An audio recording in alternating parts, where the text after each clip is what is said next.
अमरावतीत आरोग्य, फिटनेस आणि जनजागृतीचा उत्साह पाहायला मिळाला।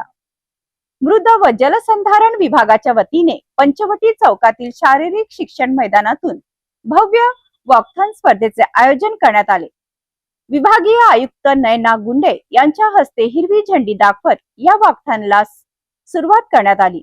स्पर्धेत सहभागी स्पर्धकांनी उत्साहाने सहभाग नोंदवला, तर विजेत्यांवर रोख पुरस्काराचा वर्षाव करण्यात आला। पाहूया हा विशेष रिपोर्ट। अमरावती शहरातील पंचवटी चौक परिसरात असलेल्या शारीरिक शिक्षण मैदानात मृद व जलसंधारण विभागाच्या वतीने भव्य वॉकथॉन पदयात्रा स्पर्धेचे आयोजन करण्यात आले होते। या वॉकथॉन स्पर्धेला हिरवी झेंडी दाखवण्यासाठी विभागीय आयुक्त नयना गुंडे प्रमुख उपस्थित होत्या। यावेळी शिवाजी शिक्षण संस्थेचे अध्यक्ष हर्षवर्धन देशमुख, RDC संतोष काकडे तसेच ज्ञानेश्वर घ्यार, विकास खंडारे पाटील, दिलीप निपाणी, सुनील जाधव, श्रीकांत उमप आणि गावंडे सर यांच्यासह अनेक मान्यवर उपस्थित होते। मान्यवरांच्या उपस्थितीत हिरवी झेंडी दाखवत वॉकथॉन स्पर्धेला उत्साहात सुरुवात करण्यात आली। स्पर्धेत उत्कृष्ट कामगिरी करत कुमारी तनुजा मेश्राम यांनी प्रथम क्रमांक पटकावला।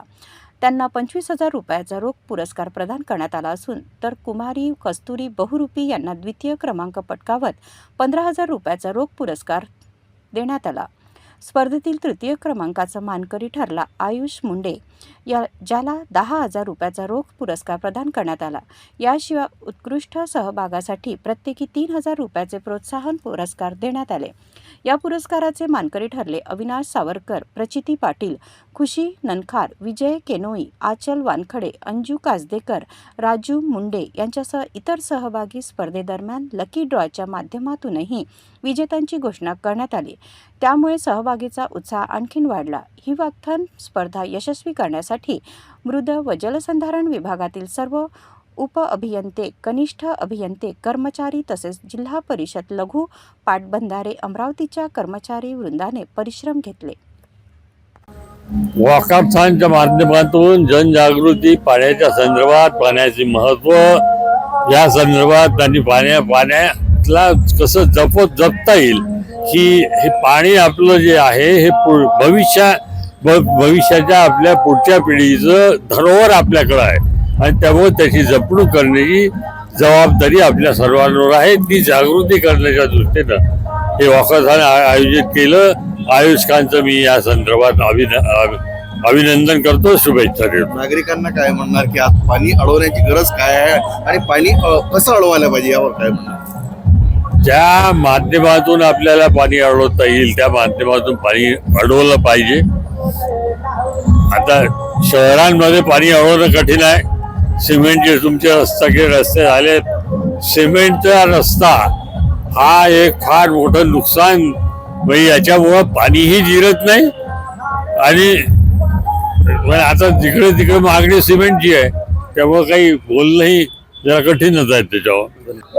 मृद व जलसंधारण विभागामार्फत आज पाण्याबाबतची जी जागृती आहे ते करण्यासाठी बरेच कार्यक्रम आयोजित केले जात आहेत आणि त्याचाच एक भाग म्हणून आज ही वॉकॅथॉन ऑर्गनाइज होत आहे आणि ही वॉकॅथॉन पूर्ण महाराष्ट्र राज्यभर आहे आणि माननीय मुख्यमंत्री महोदय, माननीय उपमुख्यमंत्री महोदय व सर्व मंत्री महोदय सुद्धा यामध्ये भाग घेत आहेत आणि याचा पर्पज हाच आहे की पाणी किती महत्वाचं आहे, आपलं पर्यावरण किती महत्वाचं आहे याची जनजागृती व्हावी सर्व लोकांमध्ये।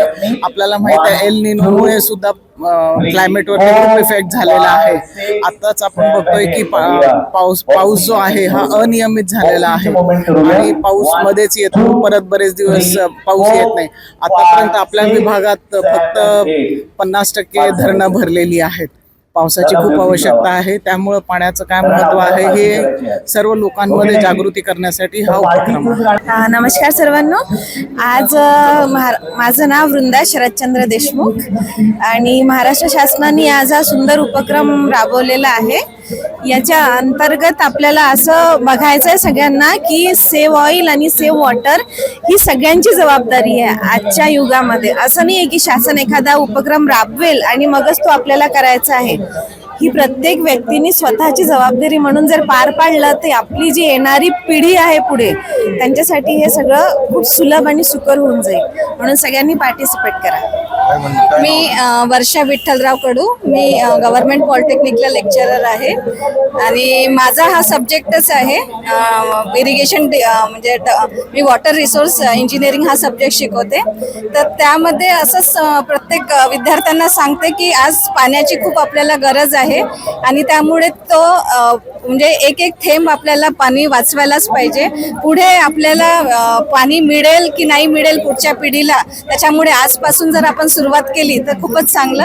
आणि ही जी समजा वॉकॅथॉन सुरू केले, म्हणजे आज जी वॉकॅथॉन आहे ते मला असं वाटते खूप चांगलं आहे. दरवर्षी असं काहीतरी व्हायलाच पाहिजे असं मी म्हणेल. काय म्हणतात? दिवसेंदिवस भूजल पातळी ही ही कमी होत आहे.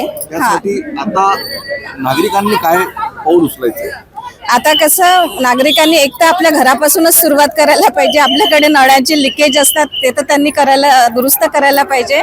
तसंच रेन वॉटर हार्वेस्टिंग वगैरे हा जो कन्सेप्ट आहे हा सगळ्यांनी, जसं आता सगळीकडे सोलर लावत आहे तसं रेन वॉटर हार्वेस्टिंग हा सुद्धा कन्सेप्ट सगळीकडे यायला पाहिजे. पंचवटी चौकातून सुरू झालेली ही वॉकथॉन केवळ स्पर्धा नव्हती, तर आरोग्य आणि जनजागृतीचा संदेश देणारा एक उत्साहपूर्ण उपक्रम ठरला.